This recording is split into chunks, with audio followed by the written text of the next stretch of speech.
comenzamos. Con respecto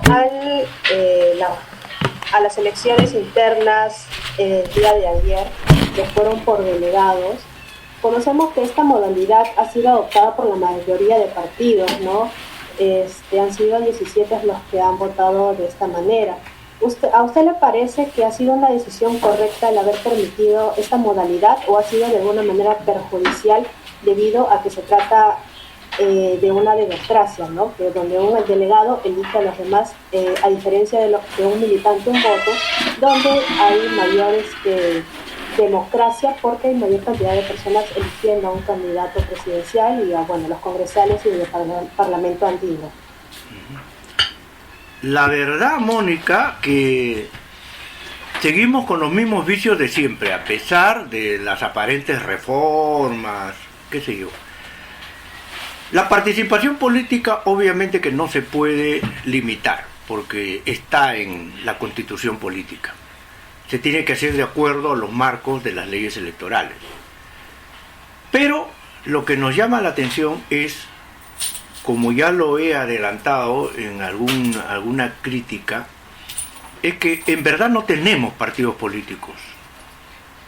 Y los profesores de ciencia política, creo yo, están perdiendo el tiempo con un esquema y molde mental teórico político que no tiene un contraste en la realidad. ¿Cuántos militantes han ido a votar por cada partido político? He estado comparando cifras, no están llegando ni siquiera al 5% de sus militantes, Mónica. Ni siquiera al 5% de sus militantes. ¿Ah?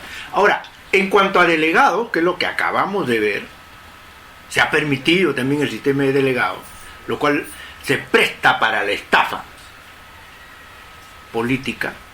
¿Cuántos han ido? También, ni siquiera el 5%, ni siquiera el 3%, Mónica. O sea, ni a los mismos militantes del partido, ni directamente, ni a través de sus delegados, les interesa la vida de su partido. 23 candidatos presidenciales. Discúlpame la palabra, pero esto es una guachafería. Tener 23 candidatos presidenciales. Cuando en verdad, Mónica, no conocemos uno solo, con propuestas claras y concretas de lo que va a hacer para transformar nuestro país, para darle oportunidades a los jóvenes, para llevar al Perú a buen puerto en materia económica, para una mejor justicia, etcétera, etcétera, etcétera. No hay. Solo tenemos caritas. Forsyth, Julio Guzmán, qué sé yo, Verónica Mendoza, y eso es todo. Entonces, nos falta cambiar de chip mental. Esos analistas políticos con títulos profesionales de Harvard, de Nueva York, de Europa, qué sé yo, y los profesores de ciencia política en nuestro país, lamentablemente están en el camino errado. Se están preocupando por su cheque mensual, por la quincena, pero no por las ideas maestras que les corresponde como expertos en teoría política. No hay partidos políticos. Y esto es grave, porque va a llegar a Palacio de Gobierno otra persona que va a estar totalmente desubicado, como lo está Sagasti, que hoy día dice sí y mañana dice no. Sí lo conocí, pero no lo conocí, etcétera, etcétera. Entonces, o puede llegar un Merino, ¿no? Que ayer sembraba papas en Tumbes y resultó de la noche a la mañana en Palacio de Gobierno y resultó que lo sacaron a los 5 días. Y estamos dando espectáculos grotescos en materia política para el mundo. Entonces, no se ha avanzado en las reformas políticas, por ejemplo, el tema de la elección preferencial, por ejemplo. No lo quisieron modificar bajo ninguna circunstancia. ¿Sabes por qué, Mónica? Por el dinero que se paga. El invitado no es que tú vienes invitado porque tu carita es linda o porque tienes un lindo proyecto. Vienes invitado porque pagas bien. Y eso lo sabemos. Pero los ideólogos y los teóricos se hacen los ciegos y los tontos. Y nuevamente, Mónica, te vuelvo, cada vez que hago contigo entrevistas, siempre acertamos en los comentarios. La última entrevista que te di me parece que fue sobre Sagasti y acertamos de punta a punta. Te dije sobre Merino quién era y acertamos. Justo me entrevistaste y a los 5 días lo sacaron a Merino. Y te dije que era un tipo mediocre hasta lo más grosero. Ya está, fuera. Entonces, eso es lo que está pasando, mi estimada Mónica. Tenemos que ir a una reforma profunda electoral y sobre todo hay que meter bisturí a los partidos políticos. Porque si no, nuevamente vamos a caer en graves problemas de inestabilidad. Antes, cada 15 años en el Perú había un golpe de Estado. Ahora parece que va a haber cada 20, por lo menos ya hubo uno, escondido de democrático. Entonces, y qué grotesco, ¿no? El señor Luna Morales buscando información confidencial. ¿Para qué? Una persona que está investigada por lavado de activos. Entonces, nos estamos acostumbrando, y por esa falta de reforma, nos estamos acostumbrando que gente malandrina, gente sinvergüenza, cuatreros, forajidos, lleguen al Parlamento, se autodenominen padres de la patria y luego den golpe de Estado, pongan a un Merino, pongan a un Sagasti y salga otro señor, existe un Alarcón que ya debería estar preso, el otro señor Acuña, Humberto, debería estar preso y nosotros happy so happy. Entonces yo creo que la juventud protestó, tu generación, la felicito, protestó y reclamó airadamente para el mundo y eso salvó la dignidad del país y de la República. Yo creo que hay que profundizar más en lo que acaba de mencionar mi estimada Mónica. Eso es muy cierto. También conocemos que, bueno, específicamente hablando de los candidatos a la presidencia, podríamos decir que hay caras conocidas y caras por conocer. Ahora, con respecto a los candidatos que han salido de estas votaciones internas, hablando específicamente de la señora Keiko Fujimori y el expresidente Ollanta Humala, que atraviesan hasta el momento investigaciones y se han visto en el derecho de ellos como políticos, como mencionan, en postular a esos procesos electorales. ¿Usted cómo cree que será su desenvolvimiento conociendo todo lo que ellos ya han pasado? Y obviamente es algo que a la ciudadanía le causa cierto desconcierto, ¿no? Si estás pasando por este tipo de investigaciones porque postulas. Mónica, es realmente inaudito, ¿no? Y es monumentalmente grosero que Ollanta Humala y Keiko Fujimori persigan la candidatura presidencial. Ollanta Humala está a un paso de regresar nuevamente a prisión, Mónica. Él y su esposa. Keiko Fujimori está a un paso de regresar a prisión. Es más, en estos días el juez decide si desaparece el partido Fuerza Popular o continúa. Entonces, a pesar de las protestas multitudinarias a nivel nacional, estos personajes que has mencionado no tienen el más mínimo respeto, la más mínima vergüenza, pero ni siquiera 1 milímetro de vergüenza. No quiero decir la palabra descarados, porque de repente es fuerte, pero no tienen el más mínimo respeto a Inti, a Brian, que fallecieron precisamente por ver un Perú limpio de ese tipo de personajes. ¿Keiko Fujimori nos cree tontos? Tanta es su desesperación por recibir dinero y millones de dólares bajo mesa, igual el caso de Ollanta Humala.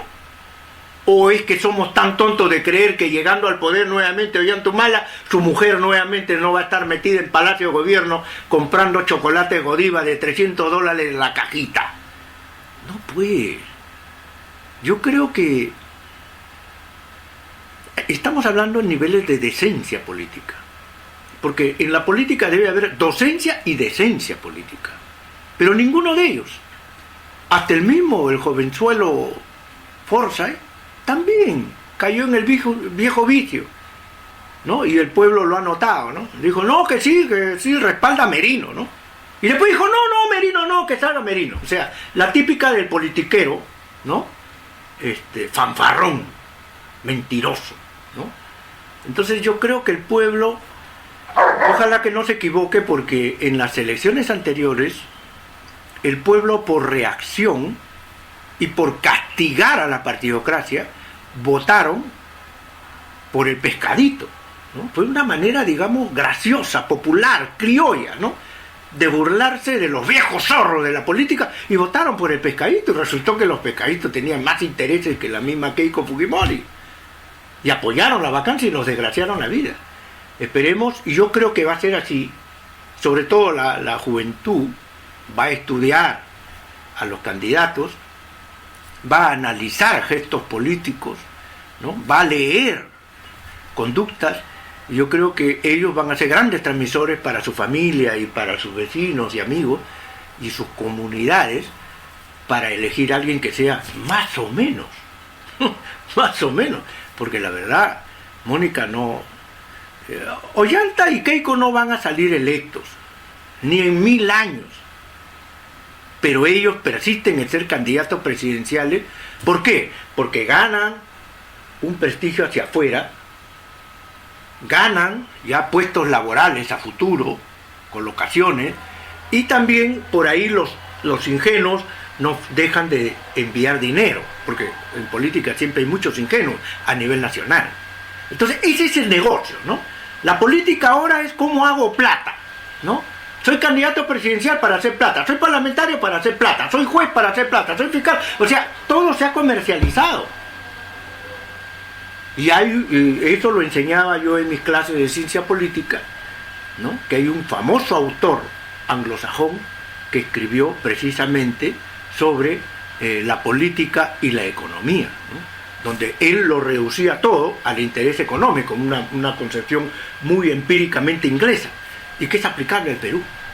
Entonces yo creo que ahora esos señores, Ollanta Humala y Keiko Fujimori, saben que están tratando de estafar al país, y ellos saben que no van a ser presidentes, pero lo que buscan es tener bancada parlamentaria para negociar, para presionar, así como lo está haciendo Luna Morales ahora, para asustar, para pechar, para morder, para impedir irse a prisión.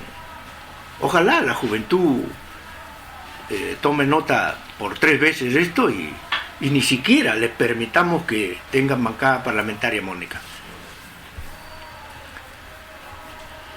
Sí, ahora hablando sobre los candidatos al Congreso, hay un caso de analizar, que es la integración del exmandatario Vizcarra a la candidatura del Congreso ante la invitación del partido Somos Perú. Esta sería una estrategia, porque sabemos que lo ideal en la política ante un partido es que los integrantes mantengan un mismo objetivo, tengan cierta línea de ideologías compatibles, pero la mayoría de congresistas de la bancada de Somos Perú votó por la vacancia contra Vizcarra. Entonces ahí hay un hecho contradictorio. ¿Cómo puede ver esta situación de que Vizcarra se haya aliado, por así decirlo, con Somos Perú para llegar al Congreso? Interesante pregunta, mi estimada Mónica. Bueno, resulta que no hay vacíos en política. No hay vacíos en política. Y eso lo sabe bien Vizcarra. Entonces Vizcarra dice, ¿no?, si yo me retiro a mi Moquegua a sembrar lechuga, ¿no es cierto?, o a construir casa, ese capital político que era mío hasta este momento se va a dispersar. Porque van a pasar 5 años para que yo pueda ser candidato presidencial. Y si es que seré candidato presidencial. Porque mis enemigos políticos, los que me odian, obviamente que van a buscar una sentencia en mi contra para sepultarme políticamente. Esa es la concepción de Vizcarra, como que 2 más 2 son 4. El fiscal Juárez Atoche proviene de una universidad auténtica y profundamente aprista. la Garcilaso de la Vega. Yo la conozco porque yo dicté ahí en la Garcilaso de la Vega. Y me choqué con un decano, Rivera, lo digo así directamente, ¿no?, que era conocido por su militancia aprista a full, y sé muy bien que hay irregularidades, como que lo sabemos con este rector que cobra 2 millones de soles mensuales, ¿no? El rector de la Garcilaso. Pero bueno, ese fiscal, Juárez Atoche, a mi modesto criterio como analista político, creo yo que sigue las directivas del grupo conservador o del grupo aprista o alanista que buscaba desgraciar a Vizcarra porque Vizcarra era un obstáculo para las mafias. Y se la está jugando el todo por el todo, hasta está hablando tonterías, ha hablado de abogados cachineros, o sea, se ha comportado como un patán. Entonces Vizcarra hace una jugada, mueve su caballo, ¿no es cierto?, y va a un partido al cual no debió ir, Somos Perú, porque él debió ir al Partido Morado, porque el Partido Morado era la maca que lo sostenía cuando él fue presidente, ¿correcto? Entonces los del Morado se fajaban por él, elegantemente, qué sé yo, pero lo defendían. No votaron por la vacancia, para empezar. Pero el Partido Morado tiene un Julio Guzmán que quiere ser a como dé lugar. Desgració a Carolina Lizárraga, ¿no? Porque Carolina era su competidor más directo. ¿Y qué le hizo a Carolina Lizárraga? A pesar de la asesoría aprista que tuvo, porque el que la acompañaba a Carolina Lizárraga, ex ministro de Energía, lo conozco muy de cerca, es un abogado de la Católica, es aprista, hasta los huesos. Me acuerdo ahorita su apellido, Gamio. Entonces, a pesar de las técnicas apristas, no pudo, porque Guzmán le retiró el padrón, le quitó los datos para su campaña electoral y perdió Carolina Lizárraga y ganó Guzmán. Entonces, si Guzmán hubiese dado un paso al costado y le hubiese dado acceso a Vizcarra en su partido político, de repente cambiaba muchas cosas. Pero de todas maneras, Vizcarra lograba su objetivo en ese plan o con Somos Perú. Salaverry también lo conozco. Yo lo conozco a Salaverry desde los años 80, cuando era un alfeñique militante del partido aprista. Lo conocí en Trujillo, en un congreso partidario. Un hombre muy astuto, muy inteligente, muy hábil, buen orador. Entonces lo conozco desde hace muchos años.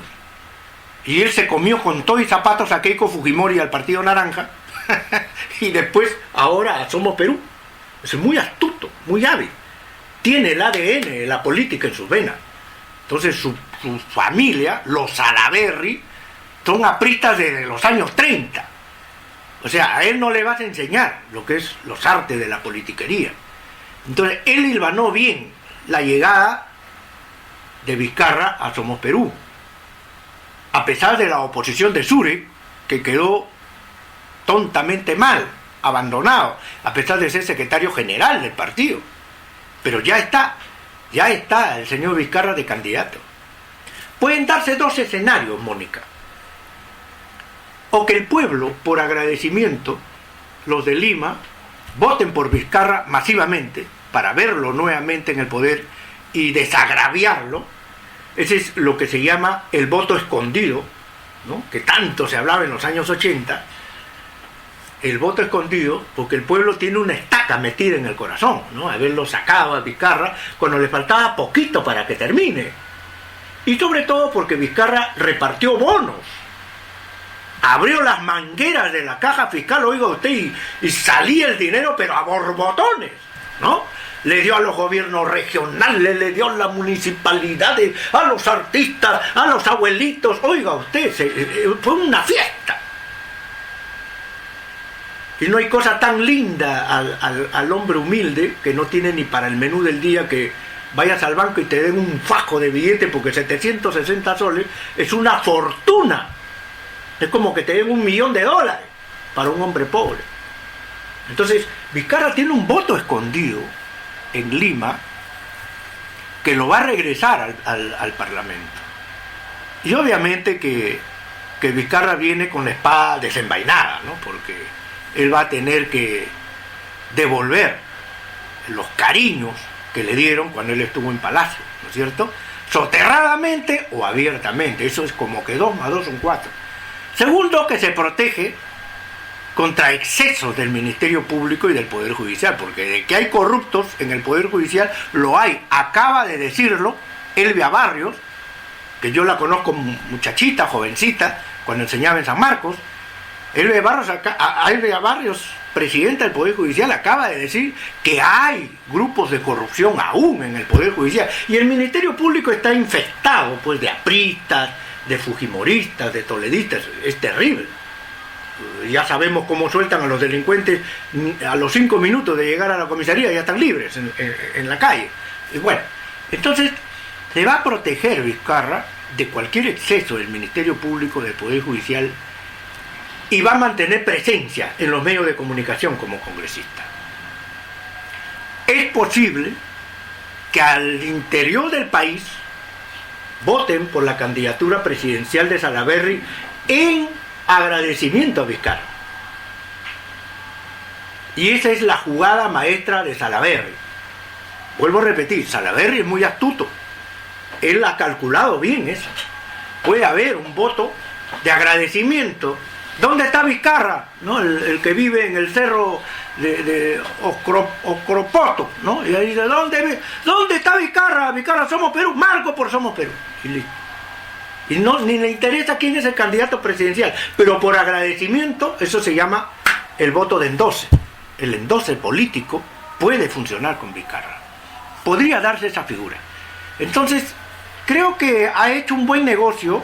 Vizcarra lo ha hecho mirándolo técnicamente, no mirándolo desde el punto de vista ético, ¿no? Mirándolo técnicamente, o sea, como la política técnica. Un buen negocio, primero, de mantenerse en vigencia, de no perder su caudal político. Segundo, de bloquear al Congreso. Por eso es que ha ido al Parlamento y se ha burlado de Alarcón en su cara. Ha ingresado al Congreso, lo empezaron a hostigar y él guardó silencio y luego rebotó en los medios inmediatamente. O sea, ¿por qué y salió y dijo, no? Este Congreso está deslegitimado. O sea, yo no tengo por qué darle legitimidad, y se fue, simplemente. Entonces, Vizcarra ha hecho una buena negociación.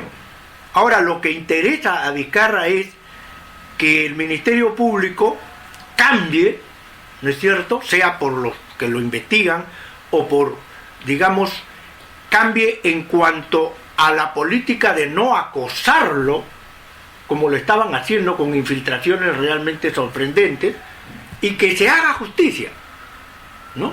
Y que se demuestre con pruebas que el señor es un corrupto. Eso es lo que está esperando todo el pueblo peruano.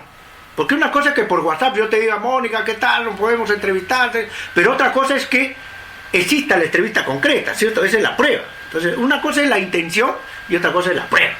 Entonces, hasta ahora no tenemos ninguna prueba concreta en contra de Vizcarra. Nada. Todos son suposiciones y habladurías y chismes. Punto.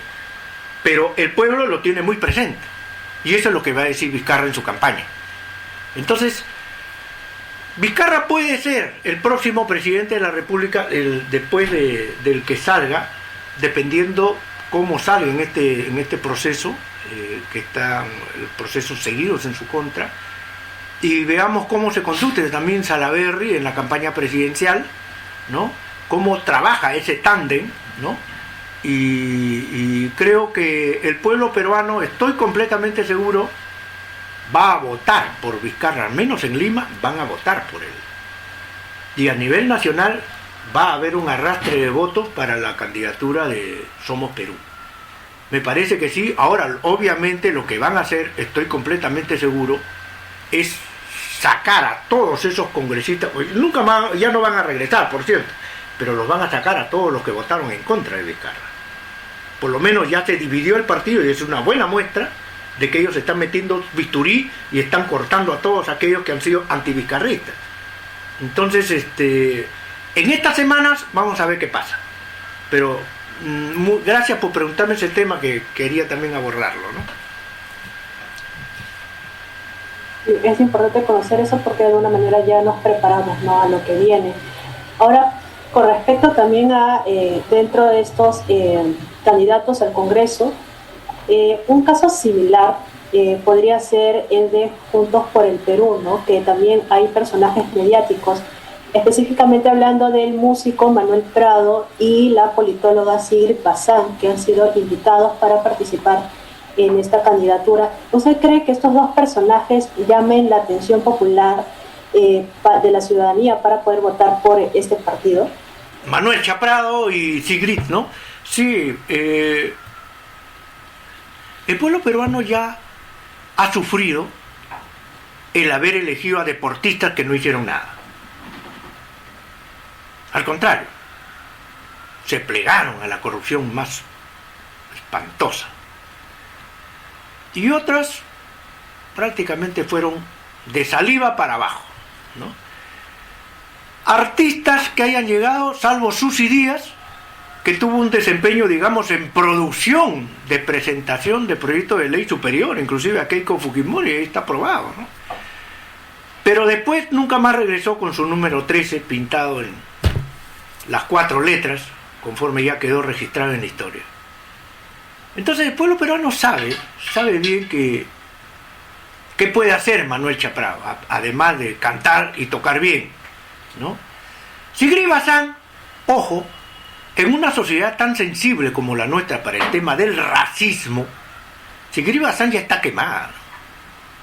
Sigrid Bazán ha tenido expresiones racistas que en Twitter por lo menos ha sido un reventón de cohetes, oiga usted, increíble. Y además Sigrid Bazán dejó abandonados a sus compañeros del diario La República, me parece, cuando hubo una purga hace poco, y también la criticaron, y ella muy oronda se fue a trabajar, creo que a Canal 2, parece. Y bueno, yo creo que le van a pasar factura, porque Sigrid Bazán pues no es una gran teórica, ¿no? Lee teleprompter, o sea, no creo que tú eres más inteligente que Sigrid Bazán, yo no le veo ningún aporte. Ahora, la cabeza de esa Juntos por el Perú es Verónica Mendoza, educada en Francia, Mónica. No creas que ha estudiado acá en el colegito de Fe y Alegría de Comas. No. Ha estudiado en Francia, en la Sorbona, de París. Ni siquiera en una provincia de Francia, en París. Ahí se conoció con Ollanta-Humala y con su señora. Y estudió letras, antropología, me parece, o sociología. Pero acá hay un problema con Verónica Mendoza. No son las agendas que supuestamente, ¿no?, ella encubriría los negocios sucios de Nadine Heredia. Eso ya que lo vea el Ministerio Público. Lo que a mí me llama la atención es su infantilismo político. A pesar de ser una mujer intelectual, porque no es una mujer que no haya leído, sin embargo no tiene dos dedos de frente. Me hace acordar a esos dirigentes estudiantiles de mi San Marcos de los años 80. Parece que se ha quedado enredada ahí, ese nivel de política estudiantil y punto. Cometer errores tan graves como hacer alianza con Cerrón, procesado penalmente, hacer alianza con Gregorio Santos, procesado y sentenciado por delincuente, es nefasto. Y además se peleó con el cura Arana. Grave error, porque el cura Arana es tan infantil como ella, pero a ella le faltó ese tacto femenino, esa habilidad que tiene la mujer inteligente para mantener un matrimonio de 30 años, a veces con un hombre tarascón, ¿no?, medio mala gracia, pero le faltó ese tacto femenino de mantener y sobrellevar el matrimonio año tras año y esperar el momento oportuno.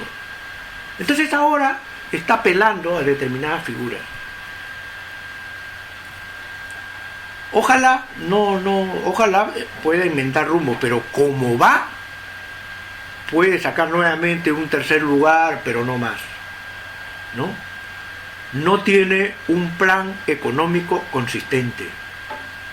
Al igual que Marco Arana, este último se ha enfrascado en que no, el tema medioambiental y el tema medioambiental. Oiga, la minería es necesario. Sin minería no hay pista, no hay avance. Es la que más aporta económicamente. Yo también estoy de acuerdo con el tema medioambiental, pero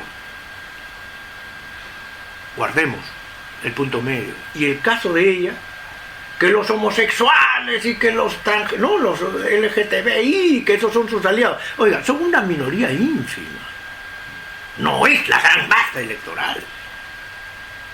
Entonces está apuntando mal políticamente Verónica. A mí me duele porque yo tengo una tendencia progresista. No me creo ser ni derechón, ni izquierdoso, ni nada por el estilo. Tengo una tendencia progresista y me gustaría un presidente de una línea progresista. Por eso lo sacaron a Vizcarra, porque tenía una tendencia progresista, ¿no? No era un conservador al estilo Flores Arauz, antes era Flores Arauz, por ejemplo, o al estilo Merino. Entonces, yo deploro que los izquierdistas, o que la izquierda en general, siga con sus viejos problemas, de pelearse, de dividirse, de hacerse la vida imposible y la vida a cuadritos a ellos. Y se desesperan por algo muy elemental, Mónica, por ser parlamentario, por los 30.000 soles mensuales. Y se meten el dedo al ojo, se patean la canilla, se escupen y, oiga, qué sé yo. Y no piensan bien. La izquierda debe tener hoy, Mónica, hoy debe tener una posición de centro. El mejor pretexto de su vida era la pandemia, Mónica. Este era el gran pretexto de su vida, para pasarse al centro y poner a la pandemia como un punto, ¿no?, de convergencia con otras tendencias y caminar para levantar al Perú de esta crisis tan grave, porque nos hemos afectado económicamente, financieramente, sanitariamente, educativamente, en todo campo. Mire, hasta la selección de fútbol la ha perdido. ¿Por qué? Porque precisamente la pandemia causa efectos de todo tipo a nivel mundial. Entonces, la izquierda le falta más cerebro, más tutuma, respirar, oxigenar sus neuronas. Tiene que tener una postura de centro para poder captar mayor cantidad de votos. Te vas a esquinar con los homosexuales, a quienes respeto por cierta opción, pero no son electoralmente un peso. Entonces tienen que buscar dónde está la masa. La masa no está precisamente del lado rojo, la masa está en los multicolores, porque hay negros, blancos, chinos, de todo tipo. Entonces Verónica Mendoza no tiene buenos asesores y ella misma no piensa bien. Entonces, lamentablemente, Marco Arana también solo se ha sepultado con el tema de la vacancia. Apoyar la vacancia por apoyarla. Nos desgració la vida Marco Arana con sus infantiles y ahora lo continúa haciendo Antauro Humala. Entonces la izquierda ha dado un pésimo mensaje, a pesar que tuvo este congreso último. Yo lo pronostiqué, disculpe que utilice el odiado yo de Blas Pascal, pero revisa mis videos, y antes que se elija este parlamento yo les dije, para una radio, Arequipa, Piura, Tumbes, no sé, les dije, este congreso va a ser el peor con respecto al vacado, ¿cómo se llama?, disuelto. Va a ser el peor. Algunos analistas de Harvard, qué sé yo, de la Sorbona decían, no, que este congreso va a ser la novela maravilla, van a venir los ángeles y querubines y el Perú se va a arreglar. Les dije que no, que las mafias se van a preocupar por llegar con lo peor de su barra brava para poder sacar provecho y enmendar las cosas de acuerdo que antes del problema del abajato. Y así se ha cumplido. Entonces, la izquierda llegó y les dije, este congreso va a ser de izquierda por reacción. El pueblo votó en contra de Keiko Fujimori. Keiko Fujimori peleó y aún así sacó 15 de 70 y tantos. Pero esta izquierda dividida, actual, y partidos de centro no lograron unirse. Ni lo van a hacer porque no veo un personaje cerebral. A mí más cerebral me parece Salaverry, dentro de todos, ¿ah? A pesar de que está procesado, está acusado de cosas muy feas, y es posible que hasta una sentencia tenga en contra, pero después no veo cerebros en política. No los veo. Guzmán no es ningún cerebro.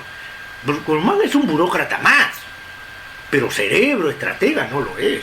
Eso de salir corriendo, dejando a la chica ahí que se queme, que se incendie, oiga, es lo más bajo que puede cometer un hombre, ¿no?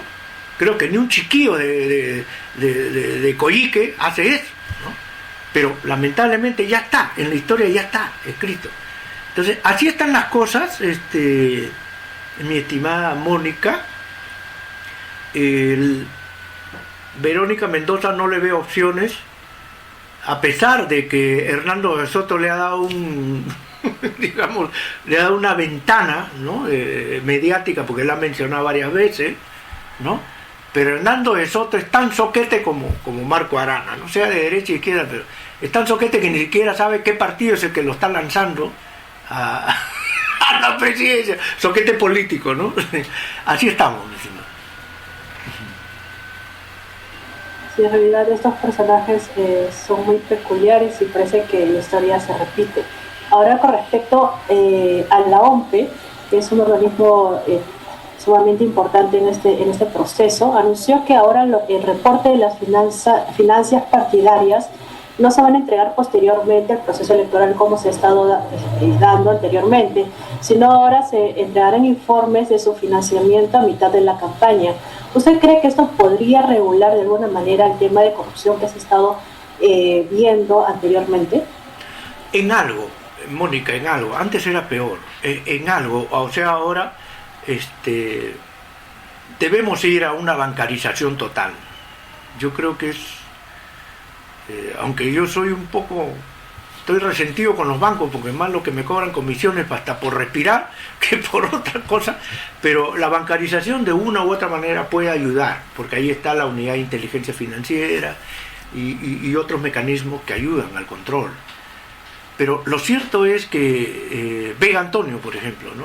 Ahí mantuvo su partiducho, ¿no? Su vientre de alquiler lo mantuvo ahí años tras años, hasta que la Virgencita se le prendió con Antauro Humala, ¿no? Antauro Humala, que no tiene un sol en el bolsillo, ni siquiera para comprar la hierba verde, sin embargo logró engatusar a un viejo zorro de la economía y las finanzas y la empresa como es Virgilio Acuña, y le sacó dinero, y después lo votó a Virgilio Acuña. Y Vega Antonio sacó provecho de todo eso, ofreció su vientre de alquiler y Bangandán, ya está, ya tenemos ahí, ¿no es cierto?, ese engendro, con gente impresentable, ¿no? Discúlpame la palabra, hasta escoria, ¿no? Ese señor Pomegorote, no sé qué chagua, congresista de la República, le pagamos de nuestro dinero, acaba de decir que no hay que vacunarse porque esta vacuna modifica el ADN. Oiga, tanto es el nivel de estupidez, tanto es el nivel, disculpa la palabra, de ignorancia, de decir esto abiertamente, pero esto es lo que pasa en provincias, pues, con muchos locutores que la verdad de las cosas hablan cada tontería que da hasta miedo. Entonces, el tema de la OMPE, Jurado Nacional de Elecciones, fue la creación de Vladimiro Montesinos, de ir dividiendo, ¿no? Jurado Nacional de Elecciones, OMPE y RENIEC. Esa fue la creación de Vladimiro Montesinos para controlarlo todo, no te olvides. Y así lo fijaron en la Constitución del 93. Se ha avanzado en algo, porque fíjate lo que ha pasado en Estados Unidos, no una, sino varias veces con el tema de las elecciones. En Estados Unidos hay menos control que en el Perú, electoral. Hasta la Corte Suprema se van, inclusive. Aquí en el Perú no ves eso, porque tenemos un organismo dedicado precisamente para controlar. Pero lo que queremos, me parece, es profundizar más en ese control de las finanzas. Todo el año, Mónica, debe ser todo el año. ¿Para qué? Primero que queremos saber quién paga el local, quién paga la luz, el agua, el teléfono, los celulares, quién paga las unidades móviles, quién los paga. y de dónde sale el dinero. Entonces, en estas cuestiones elementales de quién mantiene la casa y quién para la olla, creo que ahí nos podemos enterar de todo. No se está dando eso. Y los partidos políticos en el Congreso no lo van a permitir. Porque te pongo un ejemplo mínimo, Mónica. Lo he visto, a mí nadie me lo ha contado. Que el que paga el local se impone en los cupos para parlamentarios. Dice, yo pago el local, pues yo pago el agua, la luz, el teléfono, todo. Le doy la comida a los militantes para que vayan a pegar los carteles, así que ponme a mí en la lista. Y ese que paga el local puede ser un narcotraficante, un proxeneta, puede ser un delincuente, un matasiete. Ahí toma nota de lo que falta hacer. ¿Hay que controlar las finanzas? Sí, señor, pero todo el año. Hubo una propuesta que se manejó durante el gobierno de PPK, muy buena, en la cual decía que el Estado debe financiar a los partidos políticos. Me pareció muy bien. ¿Por qué? Porque hay mucha gente decente, inteligente, capaz y con mucho mérito, pero que no tiene el dinero para pagar el cupo parlamentario, Mónica. No lo tiene. Con la justa tiene su sueldito y con eso tiene que alimentar a sus hijos, pues pagar la universidad de sus hijos y qué sé yo. ¿De dónde va a sacar para pagar un cupo de $50,000? No tiene ni el 5%, ni el 1%. Pero ¿quién tiene dinero? El narcotraficante que paga por lo bajo para su candidato que lo va a defender. Los Sánchez Paredes tiene más de 30 años sin ir a prisión.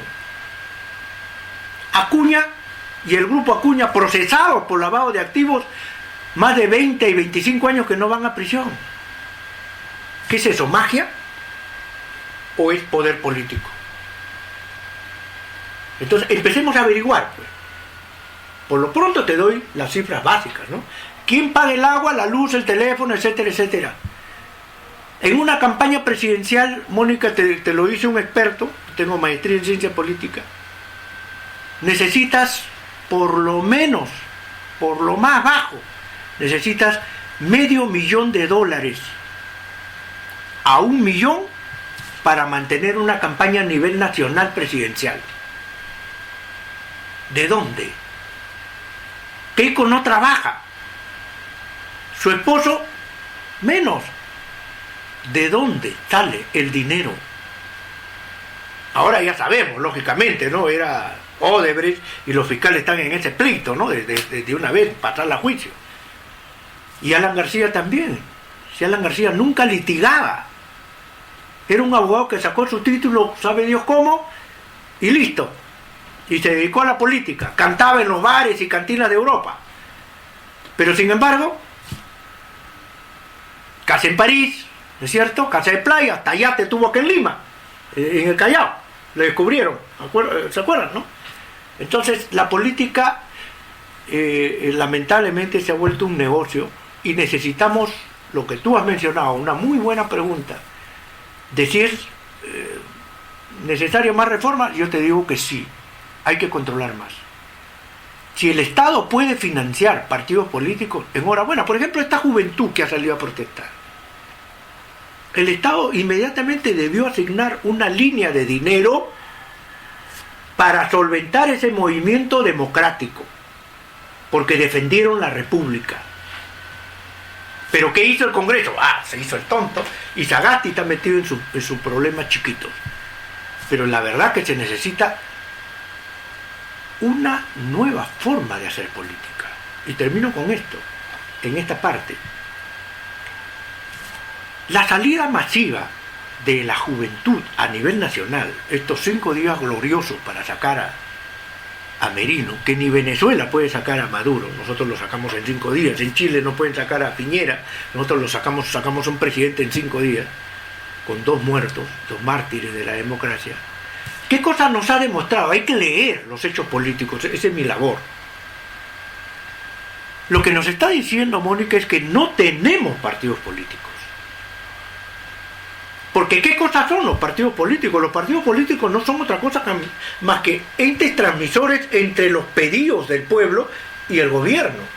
Son las cadenas de transmisión que llevan los pedidos, necesidades, sueños y ansias del pueblo hacia el gobierno y lo convierten en obras y progreso. Pero desde el momento en que el pueblo sale a las calles, y en especial la juventud, es porque los partidos políticos ya están eliminados, fallados, no sirven. Entonces el Estado no está reaccionando. El Estado debió haber reaccionado y decir, bueno, si no hay partidos políticos, miren, en estas elecciones últimas, primarias, que le llaman, los militantes de los partidos y los delegados de los partidos, oiga usted, creo que más gatos hay en mi barrio que los que fueron a votar. Entonces no hay partidos políticos y el Estado debería retomar esa idea de financiar a los partidos políticos. Se puede empezar con ese movimiento juvenil, o que se organicen a nivel nacional, que ellos elijan a sus delegados, que ellos no vean, y el Estado simplemente les da el soporte, ¿no es cierto? Les da el soporte de infraestructura, de conexión, de financiamiento para sus movimientos, sus líneas, y se acabó el tema, ¿no? Entonces, esa idea de financiar a los partidos políticos no es única en el Perú, ya existen en otros países. Entonces, acá se puede empezar por eso y eliminar los vientres de alquiler. Miren lo que está pasando con José Vega Antonio y Antauro Humala. Hay que anular los vientres de alquiler. Partido político que no funciona en estas elecciones, no llegaste al 5º lugar, chao, desaparece de la vía política. Se quedan los 5 primeros, nada más. Próximas elecciones, los 5 primeros, los demás se van. Próximas 5 y los demás se van. Esto va a obligar a aliarse, a conversar, a hacer alianzas y sacar cerebros políticos. Porque para hacer alianzas hay que pensar. Cuando uno enamora a una chica tiene que ir pensando. ¿Qué le va a decir? ¿Cómo le va a decir? ¿En qué momento decirle? ¿Dónde le va a invitar? Etcétera, etcétera, etcétera. Piensa para hacer alianzas. Y los matrimonios son igual. Hombre y mujer comienzan a pensar los pros y los contras y comienza a generarse una idea de construcción de futuro. Entonces yo creo que eso es lo que nos hace falta, mejorar. Hay que mejorar también el tema de cómo van a llegar los congresistas. Compadre que tiene antecedentes penales, chao, no te presentas, mijo. Si ha sido sentenciado, bueno, eso ya está, enhorabuena que fue un pleito para eso. Pero hay que mejorar. Por ejemplo, no queremos impresentables. No queremos impresentables. Si vas a ir a una comisión, tienes que tener los pergaminos. ¿Cuántos personajes se han ido a la Comisión de Relaciones Exteriores, pero en su vida han leído un libro de Derecho Internacional Público, Mónica? Se van a la Comisión de Economía, pero en su vida ni siquiera aprobaron su curso de Economía en el colegio secundario. Entonces, eso hace daño al país. Porque ¿para qué está llegando a las comisiones? Para extorsionar. Hay que hablar claro. A mí no me van a engañar porque tengo maestría en ciencia política. ¿Para qué llegas a la Comisión de Economía? Para empezar a presionar con el presupuesto. ¿De cierto? ¿Cuánto me vas a dar? Yo voy a luchar por la partida que tú estás pidiendo. Después de que sale el parlamentario, va a su pueblo y pide su tajada. Ese es el negocio. Para eso se pelean. Para extorsionar a las grandes empresas farmacopeas, las empresas de alimentos, qué sé yo. Entonces, gracias por esa pregunta porque me permites darte una serie de ideas de lo que hace falta y lo que debemos hacer, Mónica. Y ahora, justamente como comentabas con respecto a los partidos que pueden desaparecer si no pasan la valla electoral, hay partidos no tan sonados, no tan conocidos de manera mediática como los que obviamente se están presentando. Ahora, con la coyuntura actual de la pandemia, los mítines no serán la principal herramienta para hacerse conocidos. Si bien es cierto, la franja electoral aún permite cierta publicidad que va a ser gestionada por la OMPE, se ha pensado en optar por las campañas digitales mediante el uso de redes sociales. Pero estos elementos tecnológicos no llegan a todo el país. Entonces, estos partidos, que son pequeños, por así decirlo, van a tener una situación perjudicial, si optan por este medio de las redes sociales? Interesantísima pregunta, que es el debate, es el tema de agenda a nivel mundial, el tema de los comunicadores políticos, ¿no? Me han invitado a una serie de eventos sobre ese tema, los comunicadores políticos que ahora se la dan de analistas, qué sé yo, te ofrecen ganar las elecciones con un ABC, bueno, en fin, cada quien con su negocio, pero te digo, las redes sociales aquí en el Perú han sido muy valiosas para sacar a Merino, ¿no? Definitivamente, a pesar de que nuestra cobertura no es la mejor de toda Sudamérica, pero aún así sirvió mucho con demasiado. Entonces, ¿qué hay que hacer? Hay que mejorarlas, hay que potenciarlas. Por ejemplo, necesitamos la fibra óptica a nivel nacional. Ya están saliendo los teléfonos 5G, ¿no es cierto?, que ya hasta se están anunciando. Y acabo de venir, este domingo me fui a comprar unas cosas, y ya pude ver, por ejemplo, que la terma ya la puedes, por wifi, ya vas haciendo calentar tu terma desde tu oficina. O sea, llegas a tu casa y el agua ya está caliente, ¿no? O sea, qué lindo, ¿no? Ya estamos entrando a 5G, ¿no? Entonces, pero falta masificar. ¿Cuándo nos hemos dado cuenta, pero con dolor, ¿no?, que es urgente hacerlo? Cuando muchos niños han dejado el colegio en esta pandemia por no tener cobertura de internet. Entonces hay niños que están llorando, y madres también, porque están con miedo de perder el año porque no tuvieron pues internet, no lo tuvieron. Y hemos visto con fastidio, indignación, criaturitas que trepaban los cerros, ¿no?, a 3.000 metros, 4.000 metros para poder captar la señal, ¿no? Policías que han llevado televisores cargando en el hombro para que los alumnos de determinada comunidad puedan conectarse. Entonces, falta eso. Y otra cosa es que tenemos que regular la exposición mediática por campañas publicitarias si no hay paridad. Ese es un tema muy bonito el que has tocado, y tiene para hacer una conferencia con varios expositores. Precioso tema. Por ejemplo, esta campaña no nos van a venir a avasallar pues la Keiko Fujimori, el Ollantaytamala y qué sé yo, con sus spots publicitarios cada 5 minutos en la televisión. ¿Cuánto cuesta? Tú sabes lo que cuesta un segundo en televisión. 50 pasadas, 60 pasadas, oiga, es una millonada. Ese es un tema, hay que regularlo. O sea, ¿cuántos partidos hay? Son 23. Bueno, pues, son 23 pasadas, ¿correcto? No, pero que la empresa privada. Un momentito, señor, estamos en campaña y en preservación de la democracia. Y todos tienen que tener igualdad de oportunidades. No, pero que yo tengo más plata. Está bien, porque tengan más plata. Pero la democracia es así. Esos argumentos deberían imponerse. Y otro tema antes que me olvide, y que es vital, el monopolio de los medios de comunicación social, Mónica. El Grupo del Comercio todavía tiene un monopolio. Tiene Canal 4, tiene Diario El Comercio, tiene otros medios más, hasta radios. ¿Y qué es esto?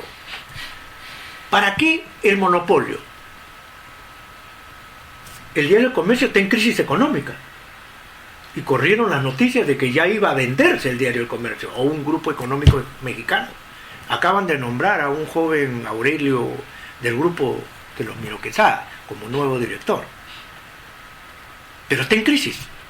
¿Pero por qué mantener el monopolio?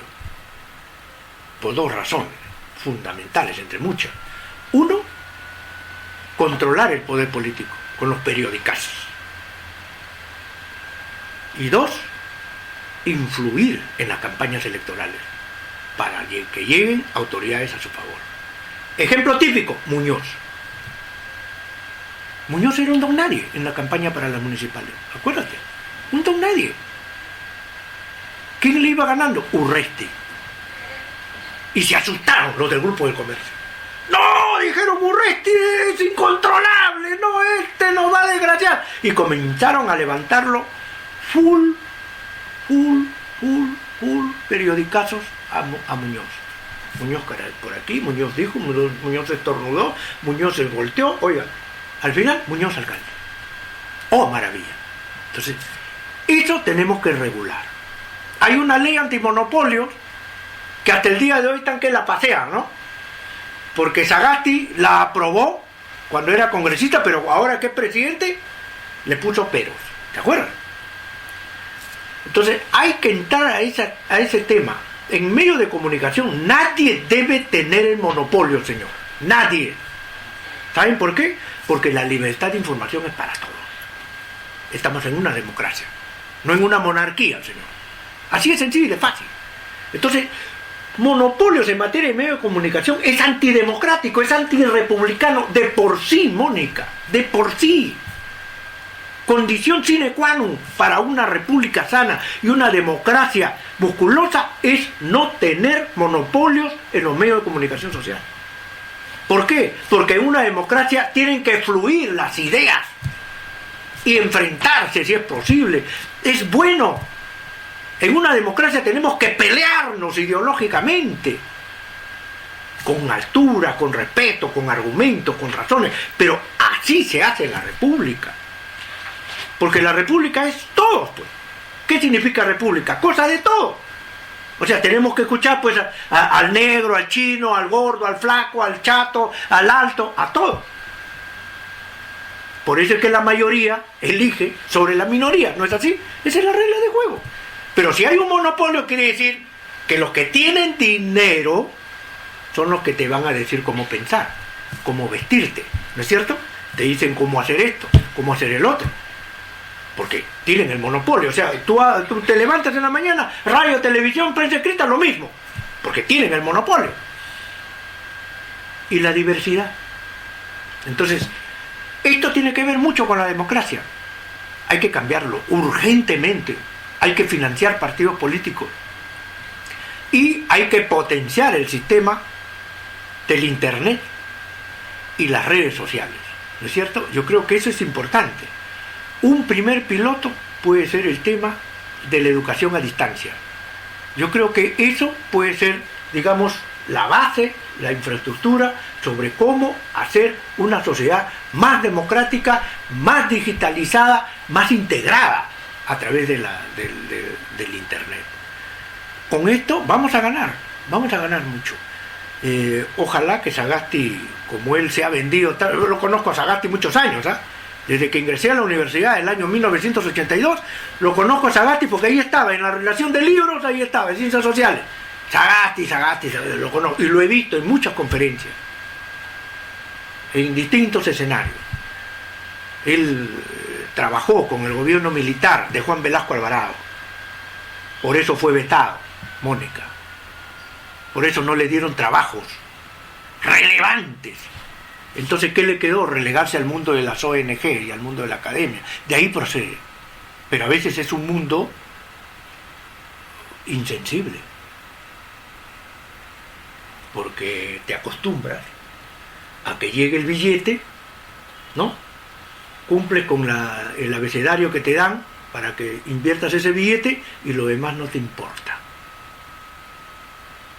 Entonces, hay que ir viendo ese tipo de cosas. Pero lo que escribió y vendió Sagasti fue un país basado en la ciencia y la tecnología, basado en la industrialización, basado en la descentralización. Yo he leído sus libros, tiene 25. He leído lo más importante. No me acuerdo si he leído los 25, pero lo más importante. Y lo tengo acá. Y yo estoy esperando, sentado, porque no voy a hacer que me canse, a ver si él empieza a presentar proyectos de ley, por lo menos hasta ahora, no ha presentado uno, sobre el tema que tú dices. Cómo digitalizar el país y hacerlo más conectado. Que se preocupe por lo menos en algo. Ya tiene más de una semana. Preocúpate por algo, Sagasti. Ya, coge educación y preséntate un proyecto completo, pues. Él manejó el tema, Mónica, búscalo en internet, Agenda Perú. Y él era el abanderado de Agenda Perú. Él era el genio de Agenda Perú. junto con otros. Espero, señor Sagasti, a través de esta entrevista, que usted nos demuestre, por lo menos en un área, que usted es un genio. Pues. Preséntenos un proyecto coherente, lo que hay que hacer, y lleve el proyecto de ley al Congreso, y hable y dé un mensaje a la nación, y diga, señor, en estos 8 meses que me quedan, yo, Sagasti, me voy a abocar a este tema. Educación, ya faltan 3 meses, ¿no? Para los chicos. Ya, esto es lo que voy, este es mi plan. Espero, Mónica, que se haga. Y las redes sociales, obviamente, van a servir mucho, porque estamos marcando, o sea, más vemos nuestro celular que la televisión y la radio, ¿no? Yo soy setentero. Y el instrumento fundamental de comunicación en los años 70, Mónica, era la radio. Y yo he conocido a los reyesitos de la radio de los años 70. ¡Oh! Endiosadísimo. La televisión también he conocido a los monstruos de la televisión, Arturo El Pomar, Federico García, tantos maestros de la televisión, que eran contaditos los canales, ¿no? 4, 5 y 7, ¿no? Nada más. Y ahora las redes, ya tú más paras con el celular, ¿no? Porque es el instrumento. Entonces, Sagasti, espero que entienda esas cosas y empiece a mejorar en ese punto, ¿no? Muy interesante el tema planteado. Ahora, una última pregunta ya para finalizar por el tema del Gracias. tiempo. Según que es muy importante, bueno, en mi caso, conocer según su postura como analista político, según lo vivido actualmente, muchos candidatos se pronunciaron respecto, por ejemplo, a la reforma agraria, que es un tema que merece ser atendido y que se ha escuchado, obviamente, durante la semana. Pero en una vista mucho más general, ¿a dónde deberían apuntar estos candidatos para que obviamente quieran llegar a la presidencia el próximo año? ¿Cuáles serían estos temas importantes de poder resolver? Sí, qué bueno. Mónica, el tema agrario ha sido planteado con sangre en las pistas. Ha muerto un jovencito. Ha dejado una mujer embarazada. Ha sido enterrado entre vítores. Pero la verdad es que en materia agraria muchos jóvenes viven esclavizados, Mónica. En Madre de Dios, criaturitas de 13, 14, 15, 16 años las prostituyen en el tema de la minería ilegal en Maldonado, Puerto Maldonado. Por lo menos Urresti llegó y a lo loco comenzó a meter dinamita a todas las maquinarias de la minería ilegal. Pero en materia de agricultura, el fujimorismo se encargó de que miles de jóvenes vivan esclavizados con sueldos de hambre.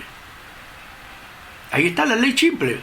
Esa ley de promoción agraria fue como siempre en el Perú, porque por mientras hay que hacerlo para impulsar la agricultura, ya como tenemos el tema de, vinieron las obras, ¿no es cierto? Chavimochi, en mi tierra Olmos, ¿no es cierto? La gran obra, de agua para Olmos, qué sé yo. Entonces dijeron, bueno, por mientras que sale esta ley para promoverlo, pero luego lo extendieron ya casi 30 años.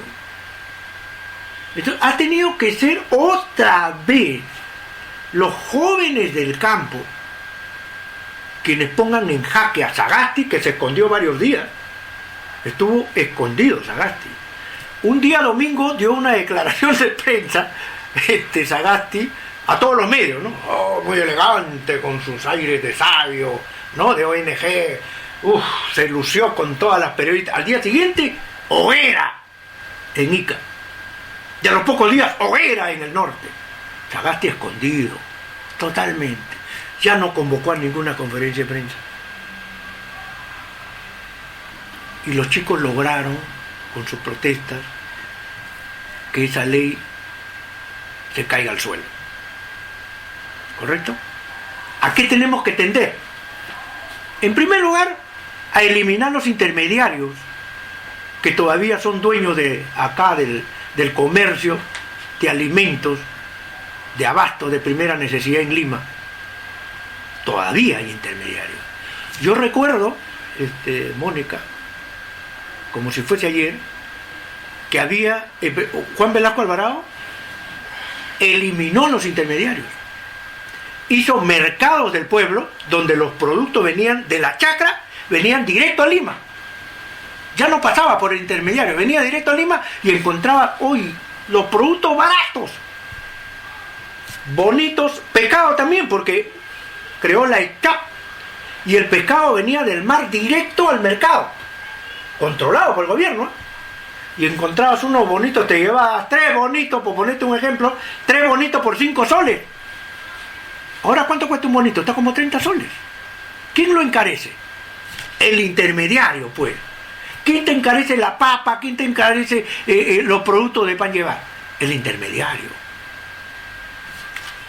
Ahora, la producción agroexportadora, como siempre, lo mejor de lo mejor se va al extranjero y lo de tercera calidad viene al mercado. De toda la vida. ¿Quién controla eso? O sea, los europeos comen lo primero que produce, lo mejor de Perú, pero el peruano come lo que queda, el bagazo, la sobra. Entonces tenemos que ampliar la frontera agroexportadora. Creo que hay que irrigar más.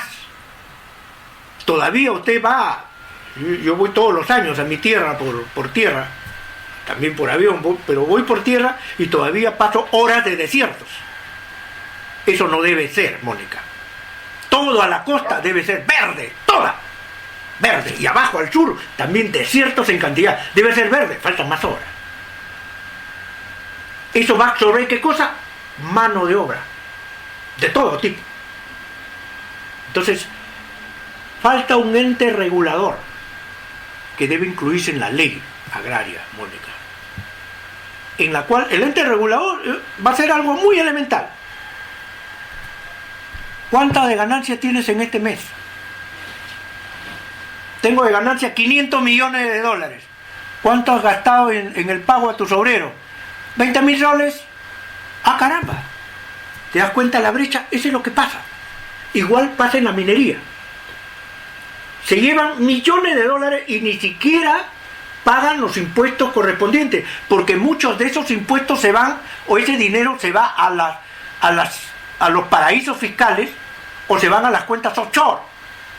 ¿Estamos controlando eso? No, Mónica, no. Fujimori le dio una serie de exenciones a la minera, y también a las agroexportadoras, y también al sector de educación. Acuña no paga impuestos. Luna tampoco lo pagaba. ¿Por qué el Congreso no está modificando eso? ¿Qué está esperando? ¿Otra marcha? Entonces, hay una serie de cosas por hacer. En el sector agrícola, entonces, no, que es un tema estacional. Ya muy bien, un tema estacional, perfecto. O sea, quiere decir que los jovencitos de la agricultura van a trabajar 3 meses y 6 meses no. Entonces, págale bien, pues, hijito. ¿Cuánto ha ganado? 500 millones. Entonces, dale, pues, 60.000 soles, pues. Saquémoslo. Ahí tiene que haber un ente regulador del Estado. Ahí en esos 3 meses de campaña, ¿cuánto ha ganado? 500 millones de dólares. Muy bien. Vamos a repartir de los 500 millones de dólares, un milloncito, sí, un pelo de gato, vamos a repartirlo con los trabajadores. ¿Te parece? No, que no sé qué. Ahí va a haber el lloro, el lloriqueo. Entonces, 1 millón de dólares entre tantos muchachos. ¿Cuántos son? ¿Cuántos trabajadores son? Tantos. Ya, ponle su CTS, ponle su seguro social, ponle todos sus beneficios. Y además, como va a parar 3 meses o 6 meses, entonces tiene que darle pues 20.000 soles o 30.000 soles para que pueda comer, alimentar a sus hijos, mandarlos al colegio. Eso para mí es justicia social. Pero no que se lleven los 500 millones de dólares de ganancia y le den pesetas a los trabajadores, y después si no hay trabajo, ya pues, si te mueres, te mueres. Entonces me parece que el Estado tiene que proteger. ¿Cómo se protegen los grandes directivos? Con las famosas comisiones, Mónica, ¿no? Comisiones de éxito y comisiones por esto, bono por esto y bono por el otro. La cosa es que se sacan una millonada a los directivos de las grandes empresas, y los trabajadores, lo que te producen, lo que te hacen comer, lo que te hacen enriquecer, que se mueran de hambre. No. Me parece muy buena tu pregunta.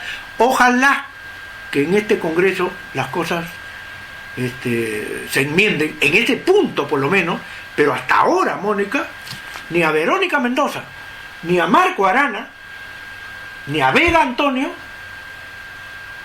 los he escuchado con propuestas en blanco y negro concretas. Lee lo que está pasando.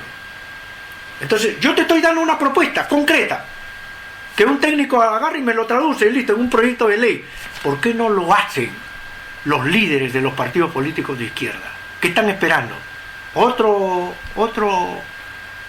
¿Otra crisis? ¿Más muertos? Entonces, hay mucha hipocresía. No quieren chocar con los grandazos. Como hay campaña electoral, Mónica, entonces los partidos políticos dicen, no hay que chocar con los grandes empresarios porque ellos nos van a dar la plata para la campaña. Esa es la gran hipocresía, porque como no controlamos bien el tema de las finanzas, entonces no choca con los grandazos. Y el narcotráfico pasa por los puertos, pasa por los aeropuertos y hace lo que se le da la gana y mantiene hasta congresistas. Y también las mafias universitarias que nos han hecho la vida imposible. Y el tema de las mafias agrarias, pues porque hay que hablar de mafias agrarias. Ahí está el señor Chimple, que sigue en el BCR. ¿Por qué no lo sacaron a Chimple? Sigue ahí Rafael Rey sigue en el BCR. Dijeron que lo iban a sacar. ¿Por qué no lo sacan? Entonces todo fue promesa de campaña. Acuérdate, la promesa de campaña no se han cumplido. Los intereses están ahí, como lo advertí con respecto a este Congreso Pato Rengo. Todas las cosas siguen igual y han llegado peores personajes que el Congreso disuelto. Peores personajes. Porque ese Luna Morales está haciendo cosas terribles. Y otro, Alarcón, el otro señor Acuña, oiga, y tantos más. 68 procesados en este Congreso. Lo denunció Vizcarra y lo desgraciaron a Vizcarra por decir que hay 68 delincuentes en ese Congreso. Y lo pasaron a cuchillo. Pues. Lo pasaron a cuchillo. Ah, tú has dicho que soy delincuente. Ya, lo pasaron a cuchillo y lo sacaron. Y el Tribunal Constitucional nos desgració la vida, pues. Marianela Ledesma se me cayó, pues. ¿Qué tal ingenuidad de decir, no voy a resolver porque no creo que lo vaquen a Vizcarra? Como no creo que lo vaquen a Vizcarra, no voy a resolver, ¿se acuerdan? Y ¡brum! Se lo trajeron abajo. Yo entrevisté a su padre, de Marianela Ledesma, al señor Genaro Ledesma Izquieta, que los cómicos le decían Geranio, ¿no? Yo le entrevisté, un hombre, un abogado, que sí luchó por las causas sociales, estaba con los obreros, estaba con los campesinos, y era un hombre, llegó a muy anciano, y nunca se le conoció un acto de corrupción, al contrario, siempre estaba peleando en su medio lenguaje mascado, pero peleaba por los más necesitados. Pero la señora Ledesma lamentablemente le falló, por lo menos en ese punto, no haber resuelto el tema de la incapacidad moral. Y está ahí, Mónica, está ahí, la guillotina está ahí, con ese mismo argumento se lo pueden traer abajo a Sagasti y a quien sea el Congreso que viene. Entonces, miren, por donde tocamos hay problemas, Mónica, que hay que solucionar, pero te felicito que abordes estos temas tan gravitantes para nuestra realidad nacional. Sí, definitivamente hay un montón de conflictos sociales que parecen no ser resueltos por temas personales, que debería ser todo lo contrario. Pero bueno, esa es la realidad peruana, lamentablemente, y esperemos que algún día cambie, ¿no? Claro que sí. Muchas gracias, Joaquín, por su tiempo. Doctor del Castillo, me ha ayudado bastante, es muy interesante conversar con usted y agradezco la oportunidad de poder entrevistarlo nuevamente. Gracias a ti, Mónica. Ante todo, estás construyendo democracia. Esta entrevista, de todas maneras, construye democracia, da ideas, enseña. Entonces creo que estás por el buen camino. Me congratulo de estar contigo en esta entrevista y ojalá que no sea la última vez. Muchas gracias. Hasta una nueva oportunidad. Hasta luego. Gracias. Okay.